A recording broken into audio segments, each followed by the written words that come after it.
మన చుట్టుపక్కల చాలా తెలివైన వారు కనిపిస్తూ ఉంటారు, కానీ జీవితంలో విజయం సాధించి ఉండరు.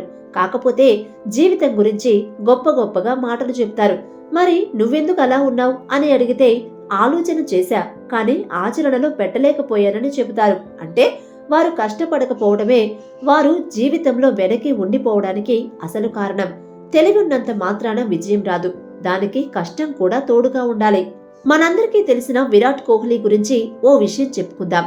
2006లో విరాట్ కోహ్లీ రంజీ మ్యాచ్ ఆడుతున్నాడు. అదే సమయంలో అతడి నాన్న చనిపోయారు. ఈ విషయం కోహ్లీకి తెలిసిందే. ఓవైపు నాన్న అనే ఎమోషన్, మరోవైపు నాన్న చూపించిన దారి.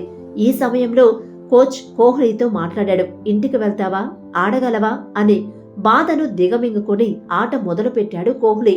ఆ రోజు తన టీంను గెలిపించాడు కోహ్లీ. స్కోర్ బోర్డును పరుగులు పెట్టించాడు. ఇలాంటి పరిస్థితుల్లో సాధారణంగా ఎవరైనా నిలవలేరు. బాధతో ఇంటికి వెళ్తారు. నాన్న అంటే ఎంతో ఇష్టం ఉన్నా రంజీలో ఆడాలని నాన్న కల కోసం ఉండిపోయాడు కోహ్లీ. ఆ సమయంలో కోహ్లీ పడిన కష్టమే ఈ రోజు కింగ్ కోహ్లీని చేసింది. ఆ రోజున ఒక్క అడుగు వెనక్కు వేసి ఉంటే కోహ్లీ జీవితంలో ఎలా ఉండేదో ఎవరికీ తెలియదు. ఆ ఒక్క మ్యాచ్ జీవితాన్ని మార్చేసింది. కేవలం కల ఉంటే సరిపోదు, కలకు తగ్గట్టుగా ప్రయాణం ఉండాలి. అప్పుడే జీవితంలో ముందుకు సాగిపోతాం. లేదంటే నలుగురిలో నారాయణ అన్నట్టుగా ఆగిపోతాం. నిజానికి కోహ్లీ ఆ రోజున తీసుకున్నది తెలివైన నిర్ణయం. నాన్న అంటే ఎంతో ఇష్టమున్నా గ్రౌండ్లో కష్టపడేందుకు బ్యాట్ పట్టుకొని దిగాడు. అదే కోహ్లీని ప్రపంచంలో సూపర్ బ్యాట్స్మెన్ గా చేసిందే.